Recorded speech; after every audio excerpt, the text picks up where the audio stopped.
Following 3 rounds in Dubai, the USA and China, the IRB Women's Sevens World Series concluded in Amsterdam at the weekend. It's awesome.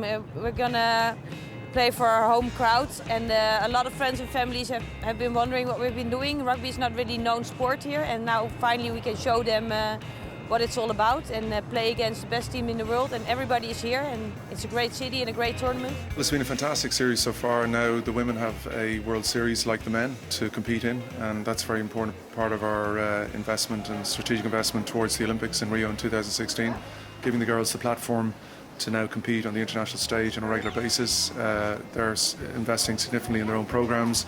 They're getting a lot of investment from the National Olympic Committees now as well, because the women's game is seen as, you know, the fastest growth sport in women's sport. There's a lot higher profile now for the women's game, particularly Rugby Sevens.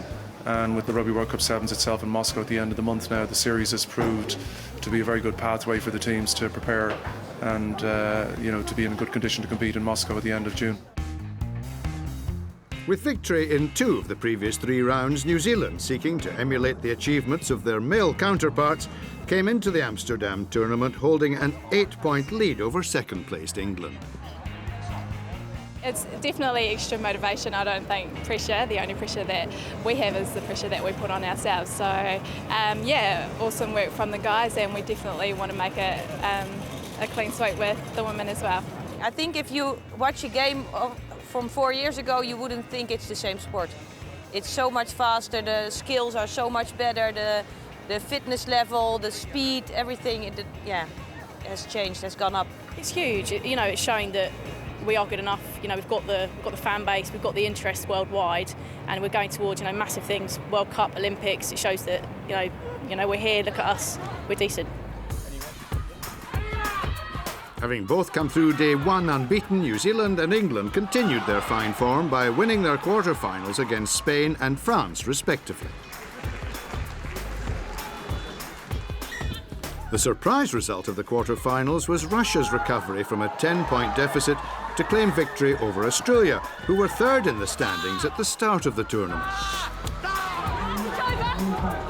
The last semi-final spot went to Canada, who beat the USA 19-5.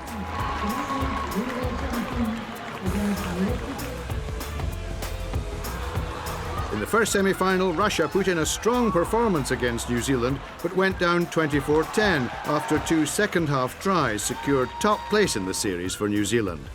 With a win in the 3rd-place playoff, Russia finished 6th overall. Canada reached the final, coming from behind to win a close-fought contest against England. Victory in the semi-final, enough to lift them into 3rd place. And the final between New Zealand and Canada was a free-scoring spectacular, New Zealand winning 33-24. Kish setting the example, my goodness, pirouettes, goes for the try herself, and she's got it brilliantly. My word, her 2nd try in the cup final. Next try will be the certainty if New Zealand get this one. Goes into Goose, Goss wide now to Greg. Greg goes for the corner, and she gets the try. So New Zealand are the champions of the inaugural Women's Sevens World Series.